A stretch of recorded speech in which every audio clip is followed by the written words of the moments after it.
નમસ્તે વિદ્યાર્થી મિત્રો. ધોરણ 12 science subject mathematics chapter number 1 સંબંધ અને વિધેય. તો મિત્રો, લાસ્ટ લેક્ચરમાં આપણે ઉદાહરણ 14 સુધી જોયું હતું અને ત્યાં વાત કરી હતી કે અહીંયા જે ડબલ ડોટ વડે જે દર્શાવ્યું છે એ એક્સ્ટ્રા માટે છે, એક્સ્ટ્રા વર્ક માટે છે, પ્લસ એ જે છે એને જો તમે યાદ રાખશો તો ઉદાહરણ ગણવામાં અથવા તો સ્વાધ્યાયના દાખલાઓમાં ગણવામાં ખૂબ જ સરળતા પડશે. બરાબર છે. તો વિસંમિત સંબંધ આપણા સિલેબસમાં, આપણી બુકમાં ક્યાંય નથી, પરંતુ જે અને નીટ માટે અથવા તો આની મદદથી, આને જો તમે યાદ રાખશો તો આની મદદથી સ્વાધ્યાયના દાખલા ખૂબ જ સરળતાથી ગણી શકશો. બરાબર. તો અહીંયા જો આગળ મેં એક એક્ઝામ્પલ છે.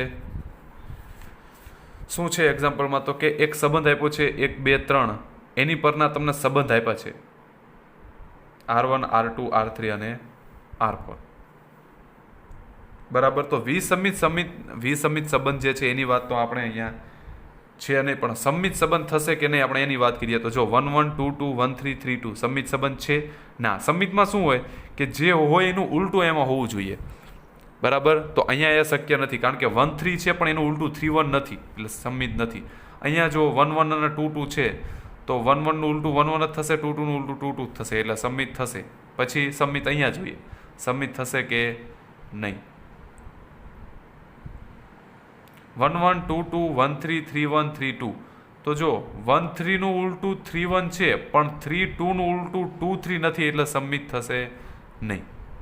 અહીંયા 1, 1, 2, 2, 1, 3, 3, 1. તો 1, 3 નું ઉલટું શું થાય?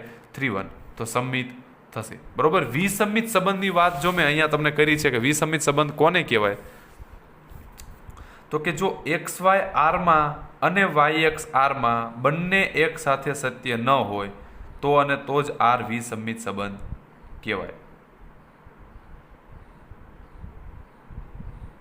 એનો મતલબ શું કે XY અને YX કોઈ જોડ હોય XY અને એની જોડ YX એ બંને એક સાથે સત્ય ન હોય તો R ને વિસંમિત કહેવાય. એનો મતલબ XY અને YX બંને સાથે ના હોવા જોઈએ. બરોબર. વિસંમિત સંબંધ ક્યારે કહેવાય? તો કે XY અને એનું ઉલટું YX બંને એક સાથે ન હોય. બરોબર. એક સાથે સત્ય ન હોય એનો મતલબ કે આ બંને XY અને એનું ઉલટું YX બંને એક સાથે આરમાં ન હોય તો એને વિસંમિત સંબંધ કહેવાય. બરાબર છે. તો અહીંયા જો વિસંમિત સંબંધની મદદથી આજે આગળ આપણે વ્યાખ્યા આપી છે એની મદદથી તમે વિસંમિત સંબંધ છે કે નહીં એ જોઈ શકશો. પણ મેં વાત કરી એમ કે વિસંમિત સંબંધ આપણા સિલેબસમાં નથી, આપણે ફક્ત સંમિત સંબંધની જ વાત કરવાની છે. સ્વવાચક સંમિત અને પરંપરિત સંબંધ જે છે એ સંમિત સંબંધની વાત છે. બરાબર છે. વિસંમિત સંબંધની મેં જેમ તમને અહીંયા વાત કરી છે એ મદદથી તમે અહીંયા સમજી શકો છો. બરાબર. અહીંયા જો 1, 3 છે તો એનું ઉલટું 3, 1 નથી. બરાબર. 1, 3 છે તો એનું ઉલટું 3, 1 નથી, તો વિસંમિત સંબંધ થશે. બરાબર.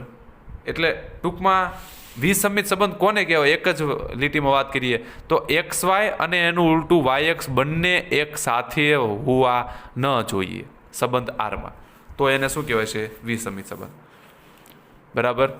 પછી જોઈએ કે જો F X થી Y એક અને વ્યાપ્ત વિધેય હોય તો અને તો જ F ને એક સંગતતા કહે છે. ઓકે. આની કોઈ જરૂર નથી. F એક અને વ્યાપ્ત બંને સાથે હોય તો. પછી શું કહે છે કે જો X અને Y શાંત ગણ હોય અને F એક સંગતતા હોય તો number of X is equals to number of Y. Okay. શું જો ફાઇન.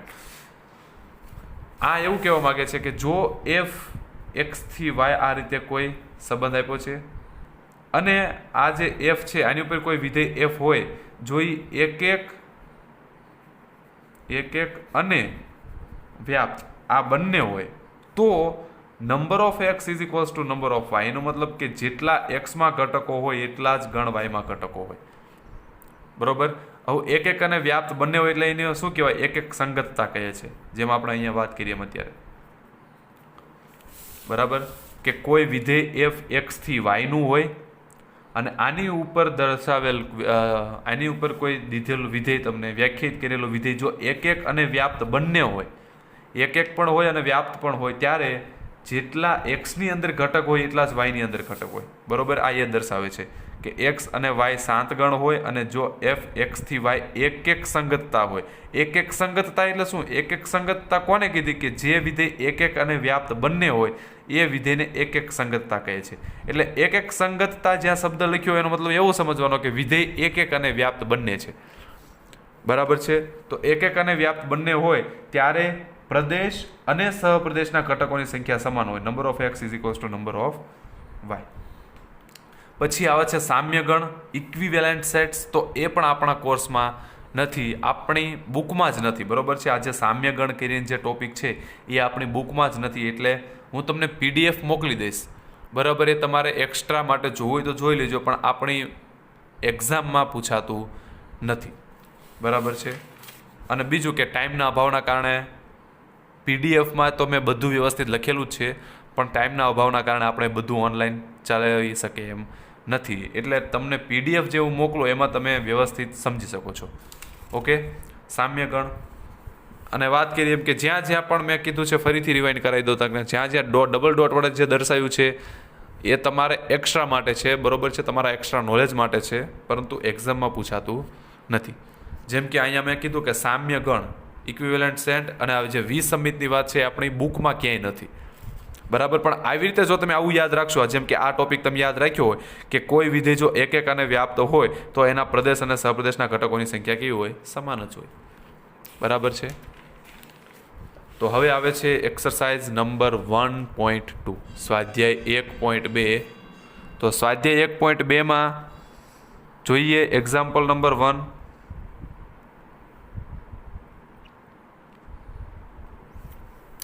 સ્વાધ્યાય 1.2 એક્ઝામ્પલ નંબર 1. ધારો કે આર સ્ટાર, જો આપણે લાસ્ટ લેક્ચરમાં વાત કરી તે અહીંયા આર સ્ટાર છે. આર સ્ટાર એટલે શું? શૂન્ય સિવાયની બધી વાસ્તવિક સંખ્યાઓ, શૂન્ય નહીં, ખાલી શૂન્ય સિવાયની બધી. ધારો કે આર સ્ટાર તમામ શૂન્યતર વાસ્તવિક સંખ્યાઓનો ગણ છે, બરાબર. સાબિત કરો કે તમને વિધેય ક્યાંથી ક્યાંનું આપ્યું છે. જો વિધેય તમને આપ્યું છે એફ ક્યાંથી ક્યાંનું, વિધેય એફ આર સ્ટારથી આર સ્ટારનું છે. એનો મતલબ એફ શૂન્યતર વાસ્તવિક સંખ્યાથી શૂન્યતર વાસ્તવિક સંખ્યા પરનું, આર સ્ટારથી આર સ્ટાર. અને વિધેય કઈ રીતે વ્યાખ્યાયિત કર્યું છે? F of x is equals two 1/x વડે વ્યાખ્યાયિત વિધેય એફ એક અને વ્યાપ્ત છે, બરોબર. પહેલાં તો આ તમારે દર્શાવવાનું છે, સાબિત કરવાનું છે. શું? કે આ રીતે જે વિધેય દર્શાવ્યું છે એ બંને છે, એક પણ છે અને બીજું વ્યાપ્ત પણ છે, આપણે એવું સાબિત કરવાનું છે, બરોબર. અને બીજો પ્રશ્ન એવો કીધો છે કે જો પ્રદેશ આર સ્ટારના બદલે n લેવામાં આવે અને સહપ્રદેશ આર સ્ટાર જ રહે તો શું આ પરિણામ સત્ય છે?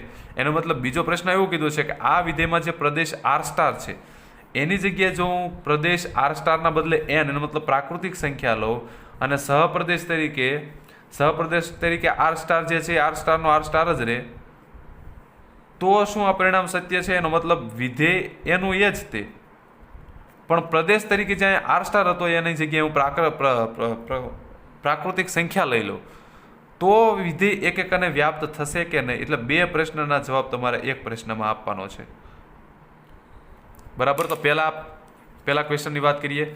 વિધેય આપ્યું છે આર સ્ટારથી આર સ્ટાર અને એફ ઓફ એક્સ બરાબર 1/x વડે વ્યાખ્યાયિત છે. પહેલાં મારે સાબિત કરવું છે એક એટલે શું?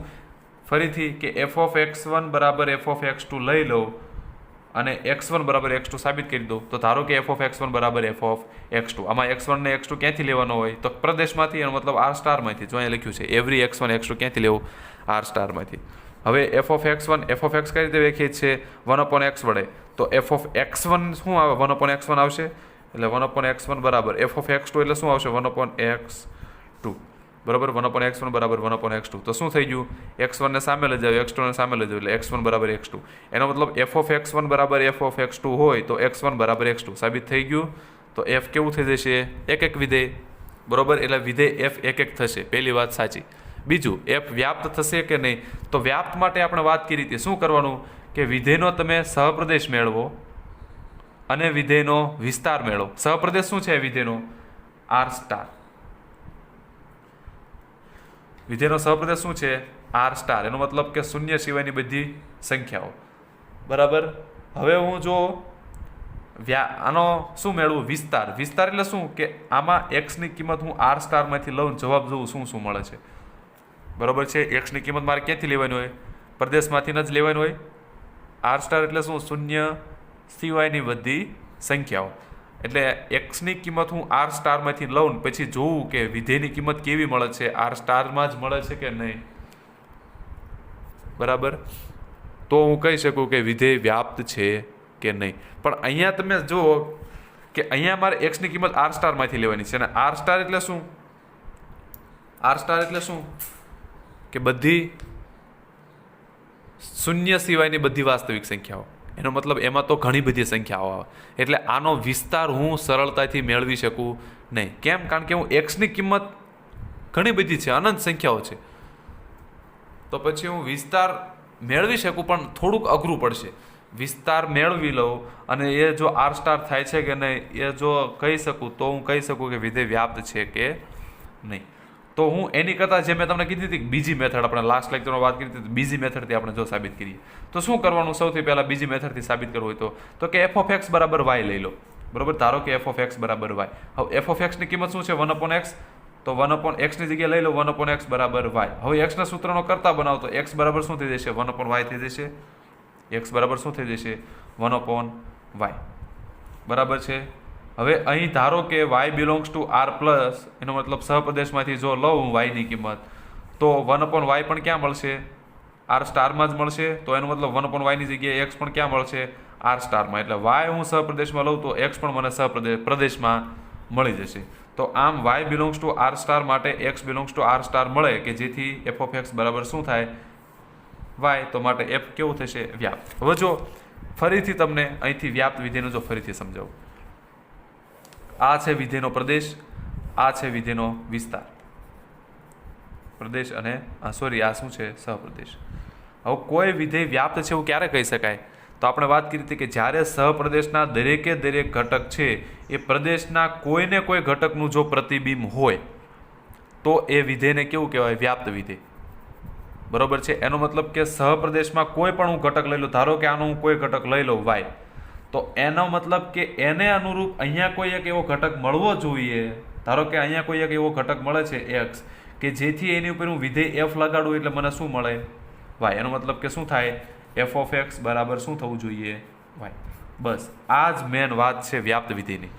વ્યાપ્ત વિધેયમાં શું હોય કે સહપ્રદેશના દરેકે દરેક ઘટક એ પ્રદેશના કોઈને કોઈ ઘટકનું પ્રતિબિંબ હોવું જ જોઈએ. એટલે સહપ્રદેશમાંથી કોઈ એક ઘટક હું વાય લઉં તો એ વાયને અનુરૂપ પ્રદેશમાં કોઈ એક ઘટક એક્સ એવો મળવો જ જોઈએ કે જેથી એ એક્સ ઉપર વિધેય એફ લગાડું ત્યારે મને એફ મળે. મતલબ એફ ઓફ એક્સ બરાબર શું થાય? એક્સ ઉપર વિધેય એફ લગાડું એટલે વાય મળે. બસ એ જ વાત અહીંયા છે. શું છે જો? તો આમાં વ્યાપ્ત વિધેયની જ્યારે હું વાત કરું ત્યારે શું કરવાનું કે ધારો કે એફ ઓફ એક્સ બરાબર વાય લઈ લીધું. હવે એફ ઓફ એક્સની કિંમત મૂકો 1/x બરાબર વાય. હવે આમાં એક્સના સૂત્રનો કરતા બનાવો શું થઈ જશે? એક્સ બરાબર 1/y. હવે મારે શું કરવાનું? વાય મારા સહપ્રદેશમાંથી લેવાનો. તો અહીં ધારો કે વાય બિલોંગ્સ ટુ સહપ્રદેશ. સહપ્રદેશ અહીંયા શું છે આપણી પાસે? R star. એટલે વાય મેં ક્યાંથી લીધો? આર સ્ટારમાંથી. હવે મારે ધ્યાનમાં રાખવાનું એક્સ મારે લાવવો છે તો એક્સ લાવવા માટે શું કરવું પડે? 1/y વેળવવું પડે. વાય આવી ગયો. હવે એને એક વડે ભાગી દો તો વાયને એક વડે ભાગવું એટલે 1/y. હવે જો વાય આર સ્ટારમાં મળે તો 1/y પણ આર સ્ટારમાં મળે છે. કોઈ પણ સંખ્યા જો તમે શૂન્યતર સંખ્યા હોય એને તમે એક વડે ભાગી દો તો પણ એ કેમાં મળશે? આર સ્ટારમાં જ મળે. હવે 1/y ની જગ્યાએ તમે પાછા શું મૂકી શકો? એક્સ મૂકી શકશો. એટલે 1/y ની જગ્યાએ એક્સ, તો x belongs to R star. એનો મતલબ શું થયો કે વાય તમે આર સ્ટારમાંથી લ્યો તો તમને એક્સ પણ આર સ્ટારમાં મળે જ છે.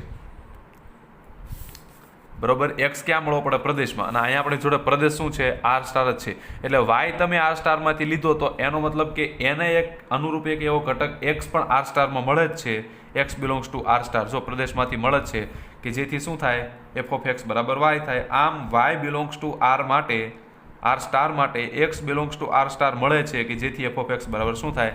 વ્યાપ્ત. એટલે એફ કેવું થઈ ગયું? વ્યાપ્ત વિધેય. બરોબર. હવે બીજો પ્રશ્ન કે એફ જો હું એન થી આર સ્ટાર દર્શાવું, વિધેય એફ જે છે એન થી આર સ્ટાર દઉં એટલે પ્રદેશ ત્યાં આર સ્ટારની જગ્યાએ મેં એન લઈ લીધો. વિધેય એનું એ જ છે એફ ઓફ એક્સ બરાબર 1/x. હવે આ વિધેય એક છે એનો વ્યાપ્ત છે કે નહીં? તો એ જ વાત એક માટે એફ ઓફ એક્સ પણ બરાબર એફ ઓફ એક્સ ટુ લઈ લઉં. x1 એટલે 1/x1 બરાબર 1/x2 એટલે x1 બરાબર x2 થઈ ગયું. તો f(x1) બરાબર f(x2) લીધું હતું અને x1 બરાબર x2 આવી ગયું, તો f કેવું થઈ ગયું? એક વિધેય. હવે વ્યાપ્ત વિધેયની વાત કરીએ તો વ્યાપ્ત વિધેયની વાત કરીએ તો અહીંયા જો વ્યાપ્ત વિધેયમાં પહેલાં તો સહપ્રદેશ અને વિસ્તારની મેથડથી જ સાબિત કરી દેવાનું, જો એ તમે કરી શકો તો અહીંયા સહપ્રદેશ અને વિસ્તારની મેથડથી કરવું હોય તો સહપ્રદેશ શું છે? r star. હવે વિસ્તાર મેળવો છે, મેળવી શકું? હવે વિસ્તાર મેળવો છે મારે આ વિધેયનો f(x) બરાબર 1/x, તો એમાં x ની કિંમત ક્યાંથી લેવાની? n માંથી. n એટલે શું? 1 2 3 4 5. એનો મતલબ ત્યાં તમે x ની કિંમતો સરળતાથી લઈ શકશો.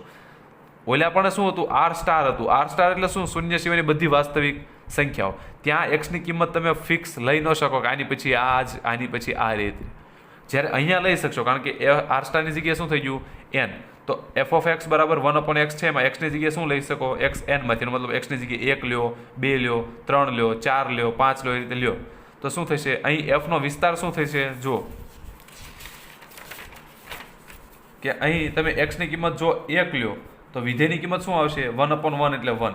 પછી x ની કિંમત તમે 2 લ્યો ત્યારે વિધેયની કિંમત 1/2, એનો મતલબ 0.5. પછી x ની કિંમત તમે 3 લ્યો ત્યારે શું આવશે? 1/3 એટલે 0.33. પછી x ની કિંમત 4 લ્યો એટલે 1/4 એટલે 0.25. એટલે કેવી મળે છે? જો અહીંયા 0 મળશે, અહીંયા 1 મળશે, આ બધું -1, બરોબર. એટલે જો વિસ્તાર કેવો મળશે? તો 1 લીધું ત્યારે 1 મળ્યો, પછી 2 લીધું ત્યારે શું મળ્યું? 0.5, એનો મતલબ આની વચ્ચે મળ્યો. પછી 3 લીધું ત્યારે 0.33 એટલે અહીંયા મળ્યો. 4 લીધું ત્યારે 0.25 એટલે અહીંયા કંઈક મળ્યો. એનો મતલબ કેવું થાય છે? જો x ની કિંમતો જેમ જેમ તમે વધારતા જશો એમ વિધેયની કિંમત કેવી થતી જશે? જો x 0 ખૂબ નજીકના નજીક આવતી જશે. હજી અહીં તમે x ની જગ્યાએ કદાચ 100 લઈ લો તો શું થઈ જશે? 1/100 એટલે શું આવે? 0.01. એ તો ક્યાં આવશે? 0 ની પણ ખૂબ નજીક આવશે. એટલે જેમ જેમ x ની કિંમત તમે મોટી કિંમત કરતા જશો, આમાં વિધેયમાં x ની કિંમત તમે મોટી કરશો એમ છેદ શું થશે? મોટો. અને છેદ મોટો થાય એટલે અંશ કેવો થઈ જશે? એટલે વિધેય કેવું થશે? નાનામાં નાનું. એટલે 1 થી ચાલુ કરીને આ બધું હાલ્યું જ જશે, નાનું નાનું થતું જશે. પણ ક્યાં સુધી?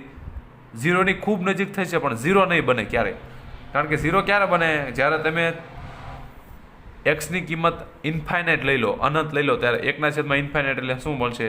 0. એટલે વિધેયની કિંમત 1 થી નાની અને 0 થી મોટી આવી જ રીતે મળશે. એટલે વિસ્તાર કેવો મળશે આ વિધેયનો? ટૂંકમાં કહેવાય માંગુ છું, વિધેયનો વિસ્તાર કેવો મળશે? 0 થી 1. 1 મળશે ક્યારે? કે જ્યારે તમે કિંમત 1 લેશો ત્યારે 1/1 એટલે શું મળી જશે? 1. પણ 2 લેશો ત્યારે 0.5, પછી 0.33, 0.25, એવી રીતે આમ 0 ની ખૂબ નજીકના નજીક જતું જશે. એટલે વિસ્તાર શું મળશે? ફક્ત 0 અને 1 ની વચ્ચેની બધી સંખ્યાઓ. એટલે વિસ્તાર આવો મળ્યો. અને સહપ્રદેશ શું છે? સહપ્રદેશ તરીકે તો r સ્ટાર છે. એનો મતલબ r સ્ટાર એટલે શું?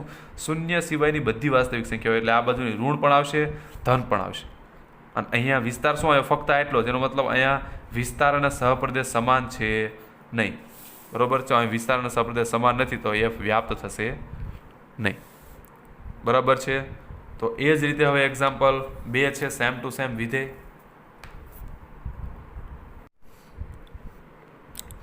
તો એક્ઝામ્પલ 2 જુઓ. અને હા મિત્રો, તમે જ્યારે પણ વિડીયો જોતા હોય ત્યારે બને તો મેથ્સની બુક જોડે રાખજો, બરાબર. એટલે કયા કયા એક્ઝામ્પલ આપણે આ વખતે સિલેબસમાં નથી એ તમને ખ્યાલ આવે, બરાબર છે.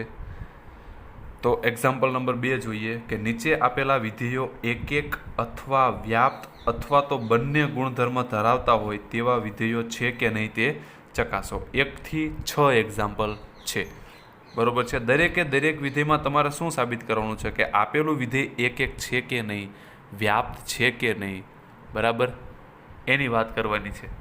તો પહેલું એક્ઝામ્પલ જોઈએ. ખાલી ફક્ત એક એક્ઝામ્પલ માટે વાત કરીએ, બાકીના બધા એક્ઝામ્પલ તમારે હોમવર્કમાં ગણવાના છે, બરાબર છે. હું તમને ગ્રુપમાં PDF સેન્ડ કરી દઈશ, એમાં વ્યવસ્થિત બધું લખેલું જ છે. એટલે બને ત્યાં સુધી પહેલાં તમારે જાતે ટ્રાય કરવાની, ઓકે. પછી ત્યારબાદ તમે કોઈ પ્રશ્નમાં ડાઉટ હોય તો તમે PDFમાં જોઈ શકો છો. તો પહેલું જોઈએ, વિધેય છે પ્રદેશ n, પ્રાકૃતિક સંખ્યા, સહપ્રદેશ પરિબળ n, વિધેય તરીકે f(x) બરાબર x². તો શું કરીએ? એક માટે શું હોય? એ જ કે f(x1) બરાબર f(x2) લઈ લો અને x1 બરાબર x2 સાબિત કરી દેવાનું. જો કોઈ પણ વિધેય એક સાબિત કરવા માટે પણ 2 મેથડ છે અને વ્યાપ્ત સાબિત કરવા માટે પણ 2 મેથડ છે. પહેલું કે એક મારે સાબિત કરવું તો એની 2 મેથડ, બરોબર છે. એક સાબિત કરવું હોય તો એની 2 મેથડ છે. પહેલું કે એક તો f(x1) બરાબર f(x2) લઈ લ્યો અને x1 બરાબર x2 સાબિત કરી દો. આ રીતે f(x1) બરાબર x2 લ્યો અને સાબિત કરો કે x1 બરાબર x2 છે. એક આ મેથડ.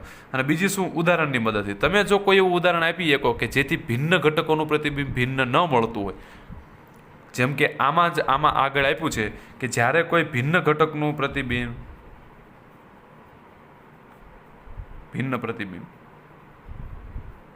બરોબર, આ રીતે. એટલે તમે એક વિધેય બે રીતે સાબિત કરી શકો. f(x1) બરાબર f(x2) ઇમ્પ્લાઇઝ x1 બરાબર x2. જો આ રીતે તમે સાબિત કરી દો તો એક થાય. અને બીજું કે ભિન્ન ઘટકનું પ્રતિબિંબ ભિન્ન, એનો મતલબ કે કોઈ તમે ઉદાહરણ એવું આપો કે જેથી ભિન્ન ઘટકોનું પ્રતિબિંબ ભિન્ન ન મળતું હોય તો પણ એ વિધેય એક થશે નહીં. અને એ જ રીતે વ્યાપ્ત માટે પણ બે મેથડ છે. વ્યાપ્ત માટે પણ બે મેથડ. પહેલામાં શું કીધું હતું કે આપણે હમણાં જે વાત કરીએ કે f(x) બરાબર y ધારી લ્યો બરાબર, એમાંથી x ના સૂત્રનો કરતા બનાવો. જે આવે છે પછી તમે જુઓ કે y તમે સહપ્રદેશમાંથી લ્યો અને x ક્યાં મેળવવો પડે? પ્રદેશમાં. જો આવું થાય કે y સહપ્રદેશમાંથી લ્યો અને x પ્રદેશમાં મળે તો વિધેય કેવું થશે? વ્યાપ્ત થશે. અને એ જ રીતે બીજી, જેમ આને ઉદાહરણની રીત કહેવાય, દાખલાની મદદથી, કે એક એવો દાખલો આપી દો કે ભિન્ન ઘટકોનું પ્રતિબિંબ ભિન્ન ન મળતું હોય. એ જ રીતે અહીંયા શું હતું? વિસ્તાર અને સહપ્રદેશ વાળું. બરાબર, વિસ્તાર અને સહપ્રદેશ, એનો મતલબ કોઈ વિધેયનો વિસ્તાર મેળવો છો, વિસ્તારના સહપ્રદેશ સમાન થતો હોય તો એ વિધેય કેવું થશે? વ્યાપ્ત થશે. એટલે બંનેમાં બે મેથડ છે. બરાબર છે. તમારે નક્કી કરવાનું કઈ મેથડ તમારે વાપરવાની છે. તો અહીંયા જોઈએ f(x1) બરાબર f(x2) લઈ લીધું. હવે f(x1) એટલે શું થાય? x1² અને f(x2) એટલે x2². બરાબર છે. હવે એનો મતલબ શું કે કોઈ પણ બે સંખ્યાનો વર્ગ સમાન છે તો x1 અને x2 ક્યાંથી લીધા છે આપણે? અહીંયા જે f(x1) અને f(x2) માં x1 અને x2 ક્યાંથી લીધા હોય? n માંથી, પ્રાકૃતિક સંખ્યામાંથી. એનો મતલબ કે કોઈ બે પ્રાકૃતિક સંખ્યાનો વર્ગ સમાન હોય તો એ બે સંખ્યા સમાન જ હોય. એનો મતલબ તમે વર્ગ કેન્સલ કરી શકો. તો x1 બરાબર શું થશે? x2. ખાસ કેમ આવું કર્યું? વર્ગ ક્યારે કેન્સલ થાય? જો ફરીથી વાત કરું કે જ્યારે પણ બેકી ઘાત હોય, એનો મતલબ બે ઘાત હોય, આવી રીતે હોય. માનો કે અહીંયા x1 છે, અહીંયા x2 છે. આની જે ઘાતો હોય એ બેકી હોય, એનો મતલબ કાં તો બંને બે હોય, કાં 4 હોય, કાં 6 હોય, 8 હોય. ત્યારે ડાયરેક્ટ તમારે x1 બરાબર x2 નહીં લખવાનું. ત્યારે જોવાનું કે આ x1 ને x2 ક્યાંથી લીધા છે. જો પ્રાકૃતિક સંખ્યા n માંથી લીધા હોય તો તમે ઉડાડી શકો, પણ પ્રાકૃતિક સંખ્યામાંથી નહીં પરંતુ પૂર્ણાંક સંખ્યા z માંથી લીધા હોય અથવા તો વાસ્તવિક સંખ્યા ગણ r માંથી લીધા હોય ત્યારે તમે આ ઉડાડી શકો નહીં. પણ જો એકી સંખ્યા હોય, મતલબ માનો 1 હોય અથવા તો 3 હોય અથવા તો 5 હોય, ત્યારે કોઈ ટેન્શન નથી. ત્યારે તમે x1 ને x2 z માંથી લીધા હોય તો ભલે, r માંથી લીધા હોય તો ભલે, n માંથી લીધા હોય ત્યારે ભલે. પણ જ્યારે ઘાત એકી સંખ્યા હોય ત્યારે તમે ઉડાડી શકો. પણ બેકી સંખ્યા હોય, એનો મતલબ ઘાત બંને બાજુ બે હોય, 4 હોય, 6 હોય, ત્યારે તમે ઉડાડી શકો નહીં. ત્યારે તમે ડાયરેક્ટ x1 બરાબર x2 લખી શકશો નહીં. બરાબર. તો અહીં પણ એ જ વાત કે f એક થઈ જશે, કારણ કે બંને બાજુ કેવી ઘાત છે? બેકી ઘાત છે. ઘાત બેકી છે એટલે તમે ડાયરેક્ટ ના લખી શકો. પણ x1 ને x2 ક્યાંથી લો છો તમે? n માંથી. એટલા માટે તમે આ બંને ઉડાડી શકો. એટલે x1 બરાબર શું થશે? x2. તો માટે f એક થઈ ગયું. x1 બરાબર x2, f(x1) બરાબર f(x2) લીધું હતું, સાબિત કર્યું x1 બરાબર x2. હવે વિસ્તાર અને સહપ્રદેશ. તો જ્યારે n હોય ને પ્રદેશ, ત્યારે તમારે વિસ્તારના સહપ્રદેશની રીતે દાખલો ગણી દેવાનો. જ્યારે r હોય ત્યારે તમે એ રીતે ના ગણી શકો, પણ વિસ્તાર તરીકે પ્રદેશ તરીકે તમારે n હોય ને ત્યારે વિસ્તારના સહપ્રદેશની રીતે ગણી દેવાનું. વિસ્તાર શું થશે? તો x ની જગ્યાએ n મૂકો, તો આમાં n મૂકો. n ની જગ્યાએ એટલો મતલબ 1 2 3 4 5 એવી રીતે મૂકો. તો 1 મૂકો ત્યારે જવાબ શું આવશે? 1 મૂકો ત્યારે જવાબ શું આવશે? 1 નો વર્ગ 1. પછી 2 મૂકો ત્યારે 2 નો વર્ગ 4. 3 મૂકો ત્યારે 3 નો વર્ગ 9. 4 મૂકો તો 4 નો વર્ગ 16. એટલે શું આવશે? 1 આવે, પછી 4 આવે, પછી 9 આવે, પછી 16 આવે. આ શું થઈ ગયું? આવી રીતે આ વિસ્તાર થઈ ગયો. અને સહપ્રદેશ શું છે વિધેયનો? n. એનો મતલબ સહપ્રદેશ તરીકે શું આવે? 1 2 3 4 5 આવી રીતે આવશે. તો વિસ્તાર આવડો, આ સહપ્રદેશ આ સરખા છે ના? આની અંદર 2 3 એવા બધા છે, જ્યારે આની અંદર નથી. પછી 5 6 7 એ બધા છે તો આની અંદર નથી. એનો મતલબ વિસ્તારના સહપ્રદેશ સમાન થતા નથી. એટલે આપેલો વિધેય વ્યાપ્ત નથી. એટલે વિસ્તારના સહપ્રદેશ સમાન નથી એટલે વિધેય વ્યાપ્ત નથી. કેમ?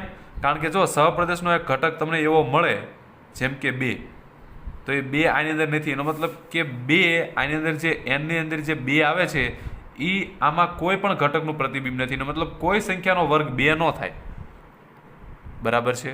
એટલે વિધેય વ્યાપ્ત નથી. તો એ જ રીતે હવે તમારા બાકીના બધા એક્ઝામ્પલ છે. એક્ઝામ્પલ 2માં જો વિધેયનું એ જ છે, પણ પ્રદેશ ને સહપ્રદેશ જ ફક્ત ફર્યા છે ઝેડ થી ઝેડ. બરાબર. પછી જો અહીંયા ઉદાહરણની રીતે સાબિત કર્યું છે કે ઝેડ થી ઝેડ નો મતલબ શું? આવી રીતે કે આ પ્રદેશ ઝેડ છે, સહપ્રદેશ તરીકે ઝેડ છે, એટલે -3 -2 -1 0 1 2 આવી રીતે અનંત સુધી ચાલશે. અને સહપ્રદેશ તરીકે પણ શું છે? ઝેડ જ છે. 0 -1 -2 અનંત સુધી ચાલશે, 1 2 3 આવી રીતે પણ અનંત સુધી ચાલશે. હવે -1 નો વિધેય તરીકે શું છે? x વર્ગ. -1 નો વર્ગ શું થાય? +1. અને +1 નો વર્ગ પણ શું થાય? +1 જ થાય. મતલબ ભિન્ન ઘટકોનું પ્રતિબિંબ ભિન્ન મળતું નથી. બરોબર. 1 નો વર્ગ પણ એક જ થાય, -1 નો વર્ગ પણ એક થાય. મતલબ ભિન્ન ઘટકોનું પ્રતિબિંબ ભિન્ન મળતું નથી. તેથી વિધેય 1 1 નથી. સિમિલરલી એ જ વાત વ્યાપ્ત માટે પણ થશે. પણ વ્યાપ્ત માટે શું? ફરીથી વિસ્તાર અને સહપ્રદેશની રીતે. જો અહીંયા પણ એ જ રીતે દાખલો ગણ્યો છે. પછી ત્રીજામાં પાછું એ જ રીતે કે વિધેય તરીકે એનું એ જ છે f(x) = x². પણ પ્રદેશ જેમાં z થી z હતો એમ જગ્યાએ r થી r કરી નાખ્યો. બરાબર. એ જ રીતે ચોથા એક્ઝામ્પલમાં વિધેય થઈ ગયું x3 પ્રદેશ n સહપ્રદેશ n. પછી ચોથા એક્ઝામ્પલમાં વિધેય થઈ ગયું ક્યાંથી ક્યાંનું? x3 વિધેય એનું એ જ છે, પણ વળી પાછા પ્રદેશ ને સહપ્રદેશ ફર્યા z થી z. પછી છઠ્ઠા એક્ઝામ્પલમાં વિધેય શું છે? એનું એ જ છે x3, પણ વિધેય પ્રદેશ અને સહપ્રદેશ ફર્યા r થી r. એટલે ટોટલ 6 એક્ઝામ્પલ છે. એમાં ફક્ત મેથડ તો 2 જ છે, વિધેય 2 જ છે. પહેલા 3 એક્ઝામ્પલ છે 1 2 અને 3. એ 3માં વિધેય તરીકે એક જ છે f(x) = x². પણ પહેલામાં પ્રદેશ છે n થી n, એટલે વિધેય n થી n છે.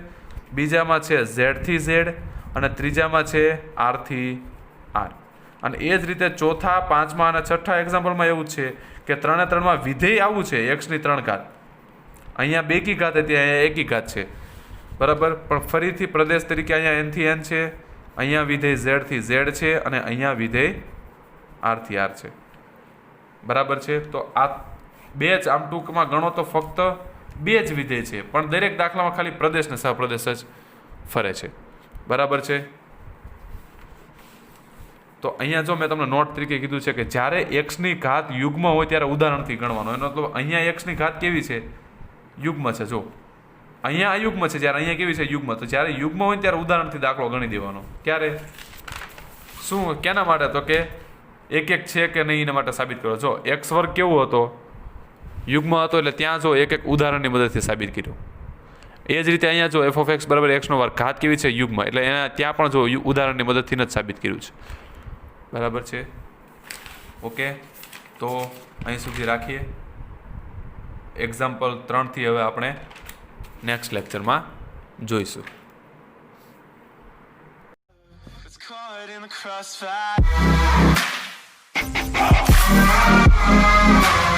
Caught in the crossfire.